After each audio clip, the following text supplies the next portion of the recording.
Class 10। आज इस class में हम एक फ्रेश चैप्टर स्टार्ट करने जा रहे हैं, नया चैप्टर स्टार्ट करने जा रहे हैं, सर्कल। ठीक है, तो सर्कल के बारे में आपने प्रीवियस क्लासेस में पढ़ा होगा। 7, 8, 9 इन सभी क्लासेस में सर्कल के बारे में आइडिया दिया जाता है, तो आपको भी मिला होगा। तो सर्कल का डेफिनेशन क्या होता है, फिर सर्कल में कौन कौन से बेसिक टर्म्स यूज किए जाते हैं, ये सब आपको पता होना चाहिए। मैं फिर से इन चीजों को एक बार आज दोहराने जा रहा हूं कि आपको अगर भूल भी गया हो तो याद आ जाए। उसके बाद फिर हम 10th क्लास में जो सर्कल में जो हमारा कंटेंट है उसकी बात करेंगे। ठीक है, तो सबसे पहला सर्कल की डेफिनेशन, सर्कल कहते किसे हैं। तो देखो, डेफिनेशन ऑफ सर्कल, डेफिनेशन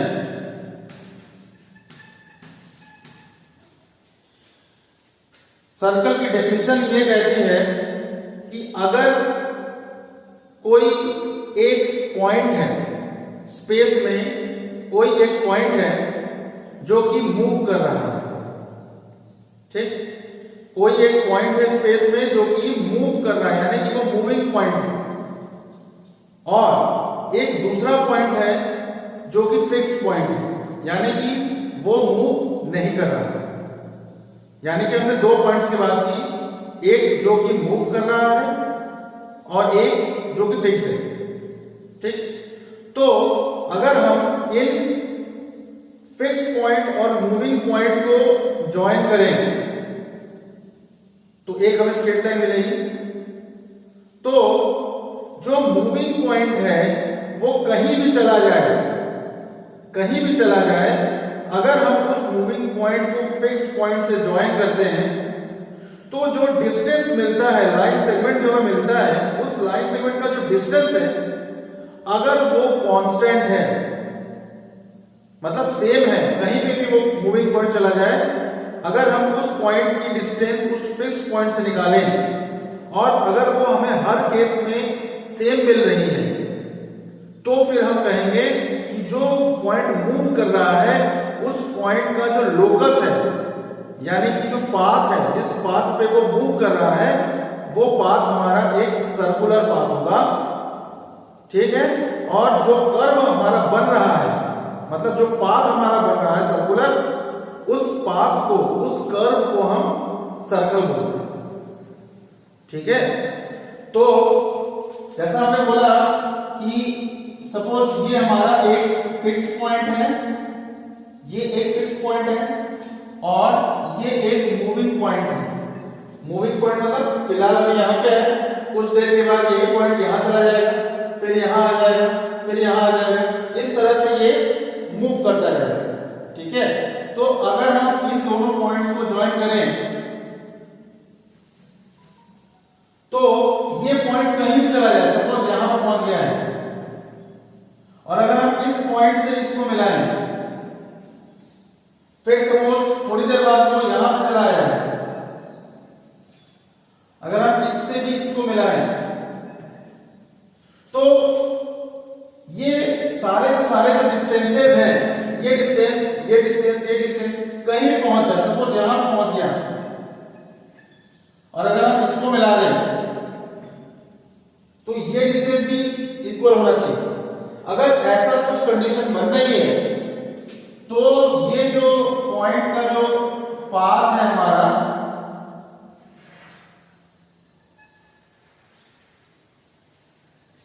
ये कुछ इस तरीके का एक पाथ पे ये पॉइंट मूव करेगा, और इस पाथ को ही, ये जो लोकस है उसे ही हम सर्कल बोलते हैं। ठीक है, तो इसकी पहले हम डेफिनेशन लिख लेते हैं कि डेफिनेशन क्या है।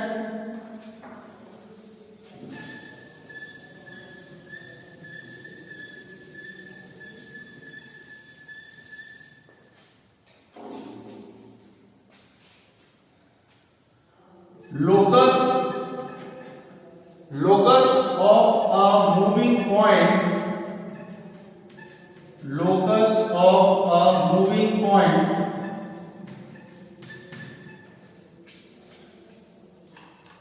whose distance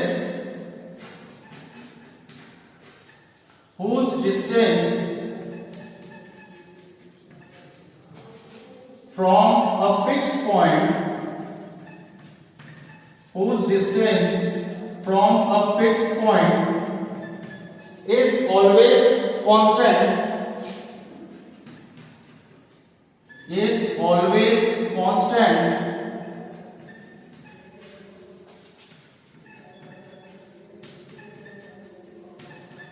ठीक, is called a circle.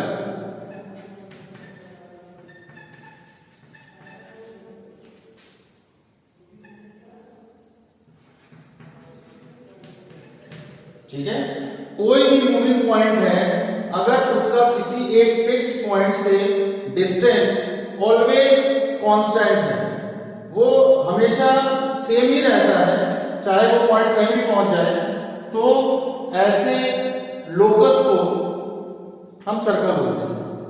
ठीक है, ये सर्कल की डेफिनेशन हो गई। अब सर्कल की डेफिनेशन के बाद कुछ बेसिक टर्म्स हैं, उसको भी हम रिवाइज कर लेते हैं।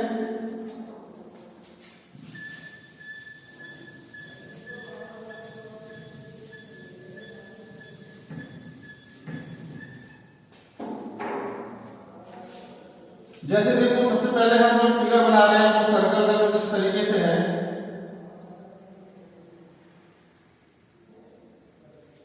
ये हमारा सर्कल हो गया। सर्कल का जो बिल्कुल जो डेफिनेशन में हमने फिक्स्ड पॉइंट, ये जो शब्द इस्तेमाल किया था, ये जो वर्ड इस्तेमाल किया था, वो फिक्स्ड पॉइंट को सर्कल का सेंटर बोला जाता है। ठीक, जिस फिक्स्ड पॉइंट का यूज हमने डेफिनेशन में किया, उस फिक्स्ड पॉइंट को सर्कल का सेंटर बोला जाता है।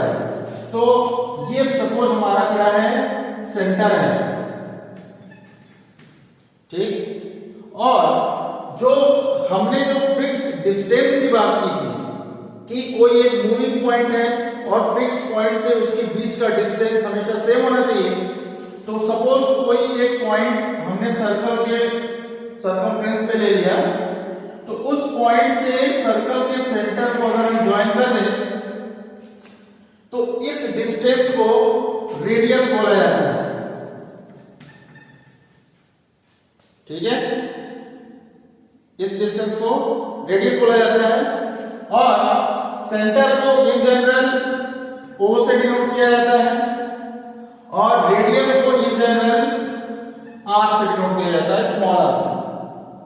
ठीक है, तो रेडियस क्या हो गया भाई, फिक्स्ड पॉइंट से सर्कल के सर्कमफ्रेंस पे अगर हम कोई भी पॉइंट ले लें, तो उस पॉइंट से सर्कल के सेंटर के बीच का जो डिस्टेंस है, वही हमारा क्या होता है, रेडियस होता है। ठीक है, अब इसके बाद एक टर्म यूज होगा डायमीटर।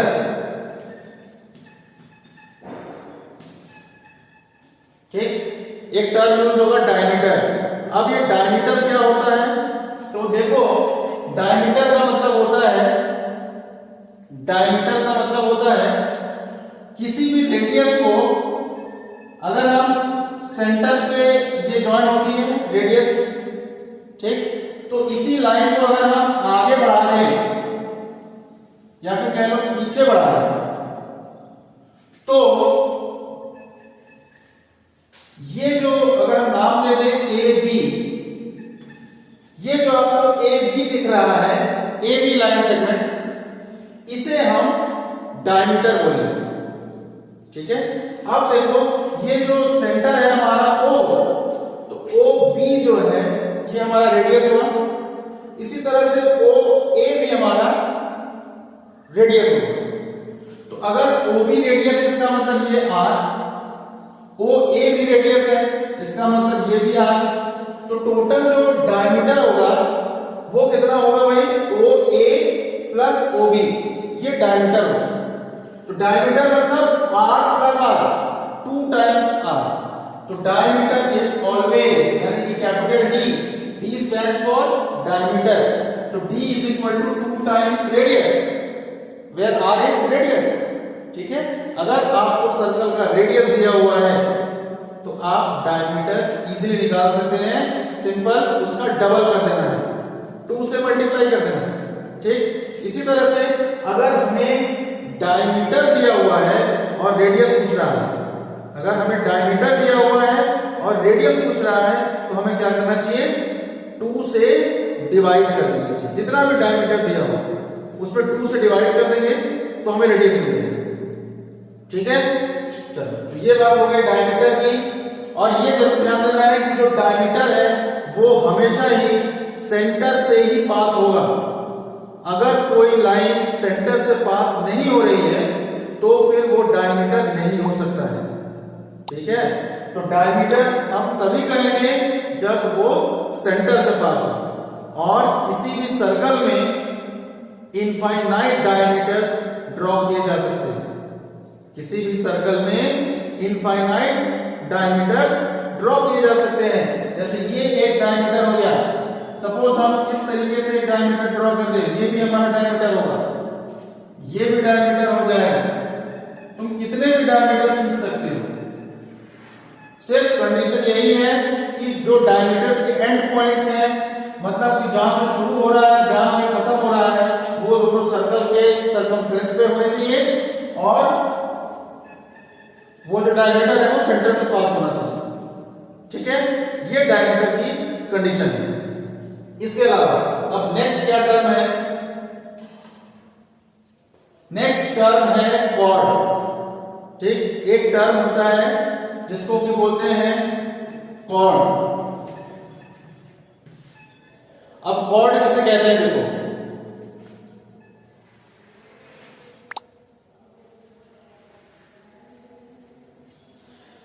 जैसे कि हमारा सर्कल हुआ, अब ये सेंटर हो गया। अब कॉर्ड का मतलब होता है ऐसा लाइन सेगमेंट, ऐसा लाइन सेगमेंट जिसका कि दोनों जो एंड पॉइंट्स हैं, यानी कि जहां पे शुरू हो रहा है और जहां पे खत्म हो रहा है, दोनों पॉइंट सर्कल के सर्कमफ्रेंस पे होने चाहिए। ठीक है, और वो पॉइंट सर्कल पे कहीं पे भी हो सकते हैं। जैसे सपोज हमने यहां पे एक पॉइंट लिया, यहां पे एक पॉइंट लिया और इन दोनों को ज्वाइन कर दिया, तो ये हमारा एक कॉर्ड कहलाएगा। ठीक है, ये जो लाइन सेगमेंट हमने बनाया है ये हमारा कॉर्ड कहलाएगा। ठीक है, अब ये जो हमने डायमीटर बनाया था, डायमीटर भी एक कॉर्ड ही है, ध्यान देना, डायमीटर भी एक तरह का कॉर्ड ही है। सिर्फ डिफरेंस कहां पे है कि जो डायमीटर होता है वो हमेशा सेंटर से होके ही गुजरता है। डायमीटर को सेंटर से पास होना ही पड़ेगा, लेकिन कॉर्ड के केस में ये कंडीशन जरूरी नहीं है, यानी कि वो कॉर्ड सेंटर से पास हो भी सकता है और नहीं भी हो सकता। अगर वो सेंटर से पास हो गया तो उस कॉर्ड को हम डायमीटर बोल देंगे, और अगर वो सेंटर से पास नहीं होता तो फिर हम उसको सिंपल एक कॉर्ड ही कहेंगे। ठीक है, वो डायमीटर नहीं होगा, वो सिर्फ और सिर्फ एक कॉर्ड होगा। ठीक है, तो ये जैसे हमारा ए बी सेंटर से पास नहीं हो रहा, क्योंकि सेंटर तो हमारा यहाँ पे है, जबकि ये सेंटर से पास नहीं हो रहा है, तो ये जो ए बी लाइन सेगमेंट है ये हमारा क्या कहलाएगा, एक कॉर्ड कहलाएगा। ठीक है, तो अब ये भी क्वेश्चन बनता है कि किसी एक सर्कल में हम कितने कॉर्ड ड्रॉ कर सकते हैं, तो इसका भी आंसर होता है infinite chords can be drawn inside a circle. मतलब किसी भी सर्कल में हम इनफाइनाइट कॉर्ड्स ड्रॉ कर सकते हैं। कोई भी 2 पॉइंट ले लें और उन दोनों को अगर हम एक लाइन सेगमेंट से ज्वाइन कर दें तो वो एक कॉर्ड बन जाएगा। ठीक है, समझ में आ रहा है। अब देखो नेक्स्ट टर्म है, नेक्स्ट टर्म है सीकेंट। नेक्स्ट टर्म है सीकेंट। अब सीकेंट क्या होता है, देखो सपोज हमने एक सर्कल बनाया अब सर्कल में हम एक लाइन ड्रॉ करते हैं। इसके पहले तक हम लाइन सेगमेंट की बात कर रहे थे। लाइन सेगमेंट का मतलब होता है जिसका इनिशियल पॉइंट और टर्मिनल पॉइंट, यानी कि जहां पे शुरू हो रहा है और जहां पे खत्म हो रहा है, दोनों के बारे में हमें आइडिया है, उसे हम लाइन सेगमेंट बोलेंगे। लेकिन लाइन का मतलब क्या होता है कि जो दोनों साइड में इनफाइनाइट तक जाए, जिसके शुरुआत का भी पता ना हो और एंड का भी पता ना हो, तो ऐसे जो कर्व है उसे हम लाइन बोलते हैं। ठीक है, तो कोई भी लाइन ले लो और वो लाइन इस तरीके की होनी चाहिए कि वो सर्कल को दो डिफरेंट पॉइंट्स पे कट करती है। सर्कल को दो अलग अलग पॉइंट्स पे कट करनी चाहिए। जैसे हम एक इस तरीके से अगर लाइन बना रहे हैं, अब देखो ये एक लाइन है, ये भी इनफाइनाइट तक जानी चाहिए और ये भी एक इनफाइनाइट तक जानी चाहिए। तो ये जो लाइन तुम्हें दिख रही है, इस लाइन को ही बोलते हैं क्या? सीकेंट। ठीक, इस लाइन को बोलते हैं सीकेंट। ठीक, ये जो भी हमने कॉर्ड पढ़ा है, ये जो कॉर्ड पढ़ा वो एक्चुअली सीकेंट का ही पार्ट है, सीकेंट का ही एक सेगमेंट है। ठीक, सीकेंट तो इनफाइनाइट तक जा रहा है, लेकिन जो कॉर्ड है वो उसी सीकेंट का एक छोटा सा पार्ट है। ठीक है, जैसा कि हमने यहां पे आपको बताया। तो ये सीकेंट हो गया। सीकेंट हमेशा सर्कल को दो अलग अलग पॉइंट पे कट करेगा, इंटरसेक्ट करेगा। जैसे एक पॉइंट यहां पे कट कर रहा है, दूसरा पॉइंट यहां पे कट कर रहा है। अब ये जो सीकेंट है, ये भी सेंटर से पास हो भी सकता है, नहीं भी हो सकता है। कोई बाउंडेशन नहीं है कि उसको सेंटर से ही पास करना पड़ेगा, ऐसा कुछ नहीं है। वो सेंटर से पास करेगा तो भी उसको सीकेंट ही बोला जाएगा, अगर वो सेंटर से पास नहीं करेगा तो भी उसे सीकेंट ही बोला जाएगा। बात समझ में आ गई? चलो, ये हो गया सीकेंट की बात। अब नेक्स्ट जो टर्म यूज होना है वो है टेंजेंट। अब देखते हैं टेंजेंट क्या होता है।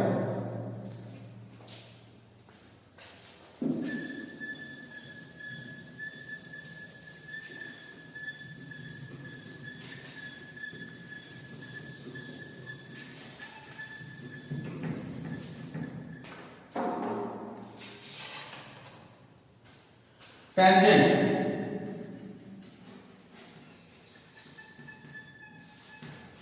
टेंजेंट के लिए फिर से हमें सर्कल बनाना है।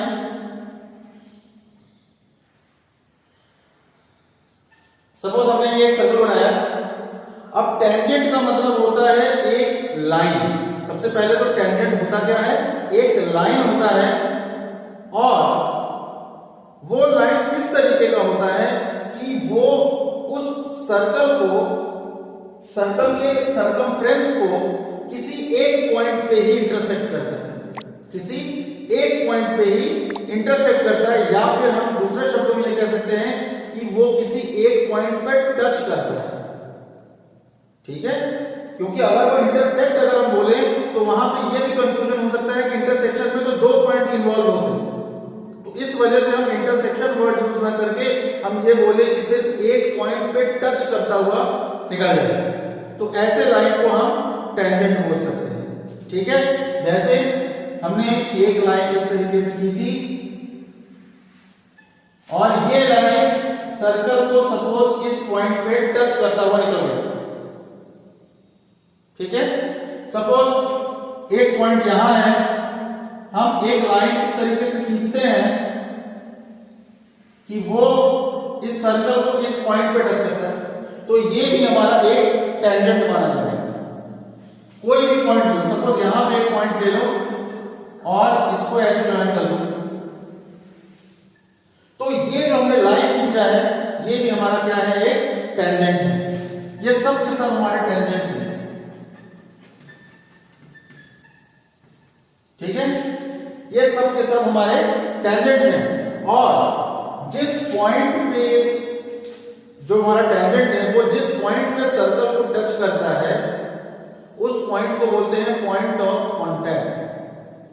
ठीक है, जिस पॉइंट पे टेंजेंट सर्कल को टच करता हुआ निकल जा रहा है उस पॉइंट को बोलते हैं पॉइंट ऑफ कांटेक्ट, या फिर एक और नाम भी हो सकता है उसका, उसको बोलते हैं पॉइंट ऑफ टेंजेंसी। ठीक, तो जैसे यहां पे ये वाला पॉइंट बोलो, या फिर ये पॉइंट बोलो, या फिर ये पॉइंट बोलो, ये तीनों के तीनों पॉइंट का सेम नाम होगा point of contact, point of contact या फिर पॉइंट ऑफ टेंजेंसी।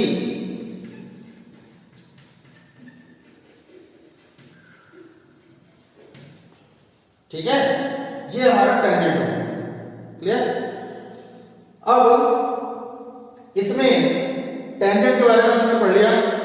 अब इसके बाद हमें क्या पढ़ना है? सेक्टर, सेगमेंट, इन सब के बारे में पढ़ना है। आर्क क्या होता है इसके बारे में भी हमें पढ़ना है। तो एक एक करके हम देखते हैं कि आर्क, सेक्टर और सेगमेंट क्या क्या होता है। ठीक है, चलो।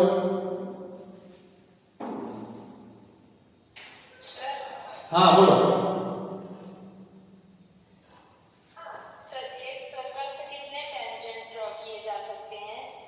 एक सर्कल पे बेटा देखो इनफाइनाइट टेंजेंट्स ड्रॉ किए जा सकते हैं। ठीक है, कोई भी सर्कल है, चूंकि सर्कल पे इनफाइनाइट पॉइंट्स पॉसिबल हैं, कोई भी सर्कल है उसके सर्कमफ्रेंस पे infinite points are possible, therefore infinite tangents can also be drawn.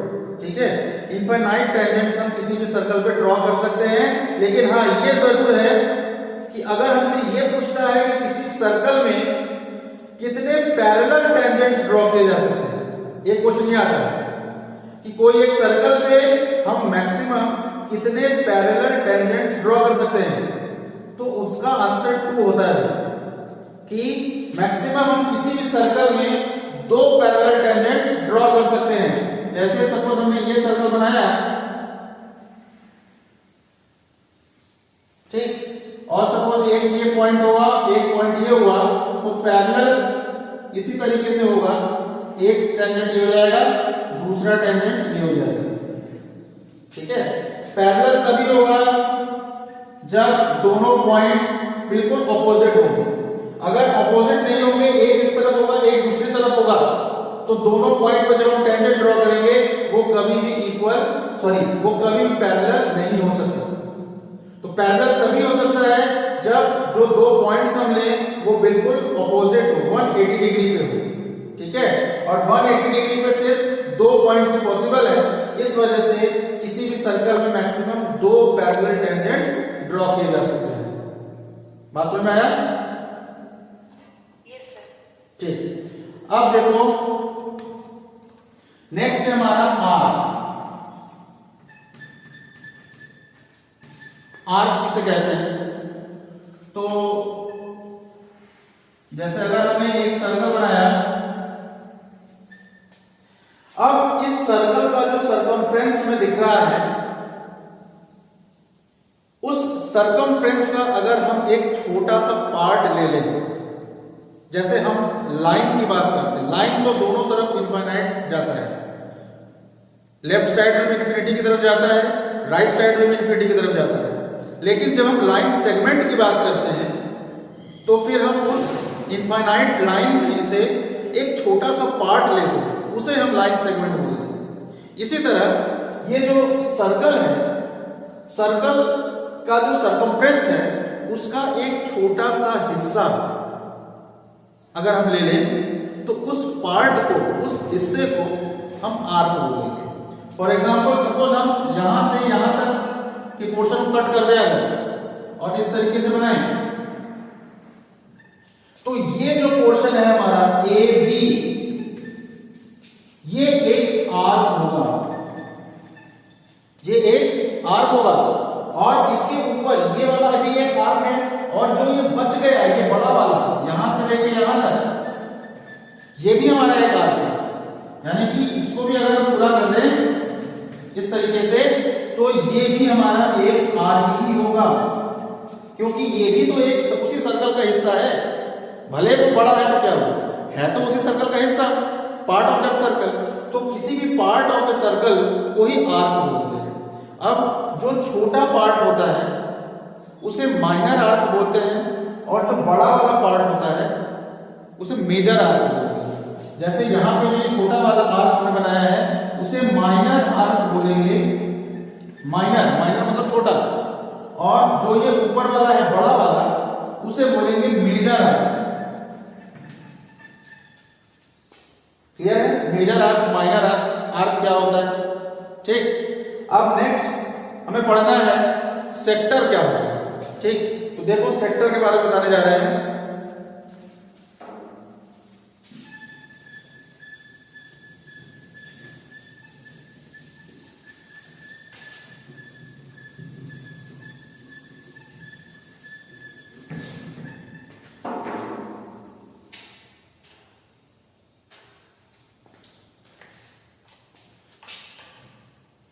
Sector,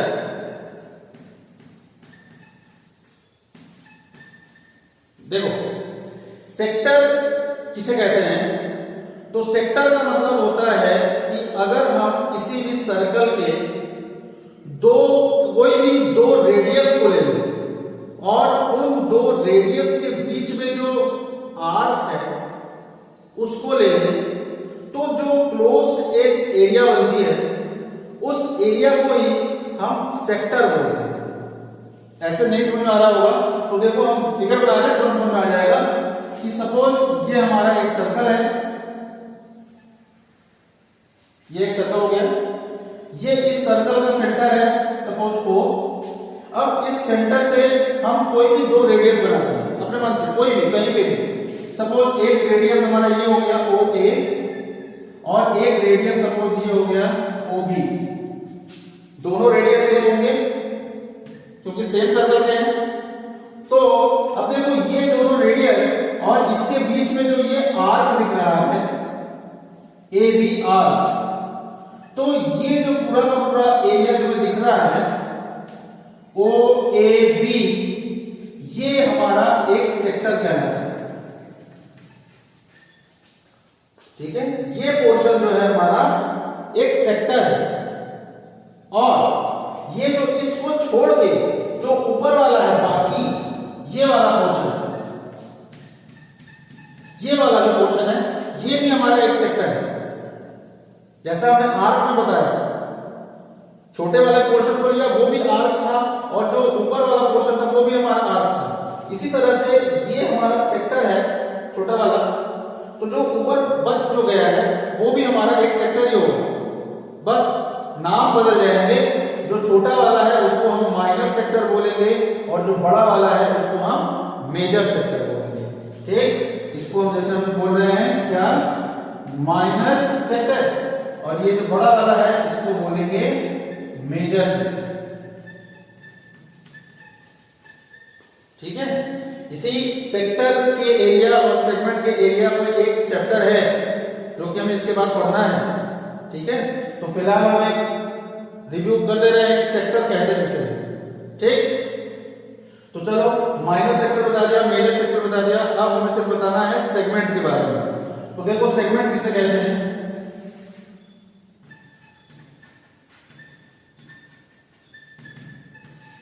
segment, अगर हम एक सर्कल ड्रॉ करें